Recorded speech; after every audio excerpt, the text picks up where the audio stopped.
Okay, quick video for Year 10 and Year 11 about another cause of the First World War that you need to know about for your exams, and that is the Balkan Wars, which, as you can see there, took place between 1912 and 1913. Now, the first thing you need to know about or remember about the Balkan Wars is that there were two of them. First Balkan War and Second Balkan War. Naturally, I'm going to talk about the First Balkan War first, which, as you can see there, took place between October 1912 and May 1913. And it involved, it was between, the Balkan League and Turkey, or the Ottoman Empire. Remember, you can say either, you can say Turkey or Turkish Empire or Ottoman Empire. Both of those are absolutely fine. We know about them already, particularly from when we've looked at things like the Bosnian crisis. But who were the Balkan League? Well, there were four countries that made up the Balkan League, and they were Serbia, Greece, Bulgaria, and Montenegro. Okay, that was the Balkan League.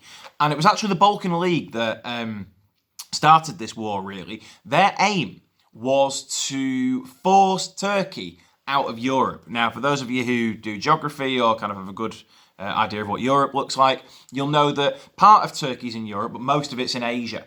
Now, as we know from what we've studied already, Turkey had been, or the Ottoman Empire, had been a massive empire with big chunks of it in Asia, but also big chunks of it in Europe. But by now, by the early 20th century, it's starting to break up and has even earned the nickname Turkey as the sick man of Europe, because it's breaking up, it's weakening. And the Balkan League recognised that. These four countries recognise that and go, well, we can force Turkey out of Europe if we go to war with them and win. We can force Turkey out of Europe and the European land that was Turkey's, we can take that off them and add that to our countries, share it between us. So that's what they aim to do, and it's and that's why they attacked Turkey.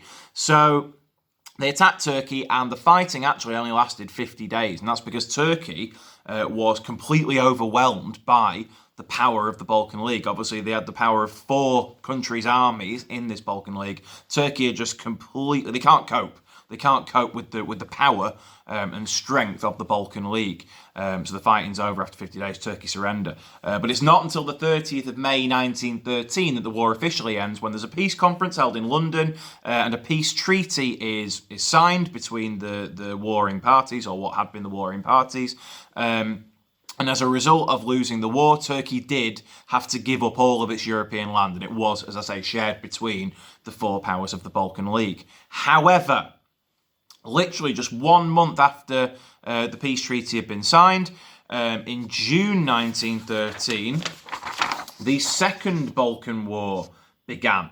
As you can see, that took place between June and August 1913.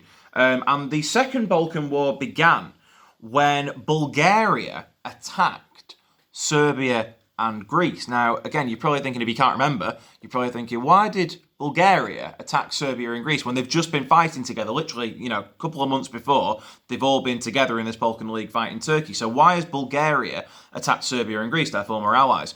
Well, or partners in this war anyway.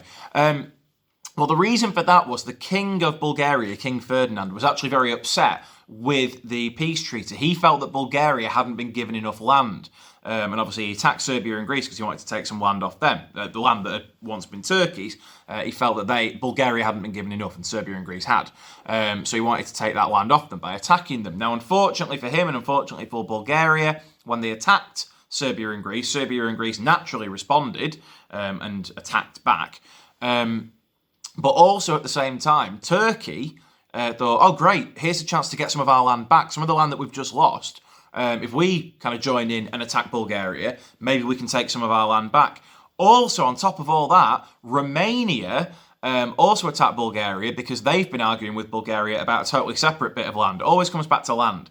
That's what they've all been arguing about. So in the Second Balkan War that the Bulgarians have started, very quickly, within a month, they find themselves overwhelmed, much like Turkey had found themselves overwhelmed in the previous war. Bulgaria find themselves completely overwhelmed by Serbia, Greece, Turkey and Romania. And again, they surrender and stop fighting.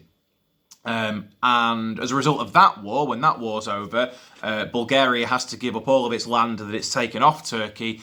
Most of that is given to Serbia. Some of it is returned to Turkey, but most of it is given to Serbia. Now, again, you probably sat there thinking, well, Why were the Balkan Wars so significant? Why are they so important? Because it seems like just, a couple of wars going on in the Balkans and nothing to do with, the major powers of Europe at the time. And how did they lead up to World War One? Well, the answer to both of those questions is the same answer, really. And the main thing you need to remember about the Balkan Wars, why they're so important, is that as a result of the Balkan Wars, Serbia doubled in size. Okay, so at the start of 1912 and by the end of 1913, it's doubled in size. And I've got a card for that there. So Serbia doubled in size and, more importantly, became increasingly aggressive. They've just won 2 wars. They've beaten some pretty powerful enemies and taken a lot of land off Turkey and grown in size, got a lot more manpower, a lot more resources, etc. They've become more powerful. And as a result of Serbia becoming more powerful and henceforth more aggressive, that increases the tension in the Balkans. We know already that there's tension in the Balkans, that we've had fallouts between Serbia and Austria-Hungary over Bosnia and the Bosnian crisis.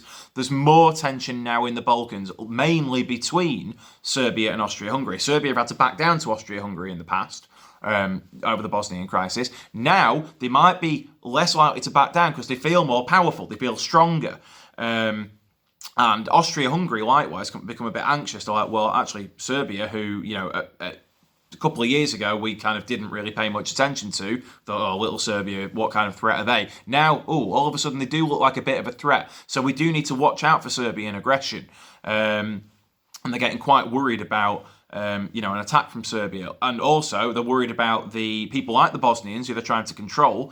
They're thinking, maybe there's going to be some kind of revolt in the Austro-Hungarian Empire, and Serbia might kind of sail in and try and help them. So there's real tension, particularly between Austria-Hungary and Serbia, after the Balkan Wars, because, as I say, Serbia has got so much more powerful, bigger, more powerful, and more aggressive as a result of these Balkan Wars. That's the main thing that you need to remember, the main consequence. Okay, right, so I hope that's cleared up any issues that you were having with the Balkan Wars. I know a few people were a bit confused about it when I spoke to them today in class. So for both of you, year 10 and especially year 11, make sure you keep revising, keep using these videos, keep using your exercise books and the booklets that you've been given as well as the resources on Firefly. There'll be more videos coming up over the next couple of weeks and months as revision hots up. But as I say, hope that's helped out, and I will see you all very soon. Thank you very much.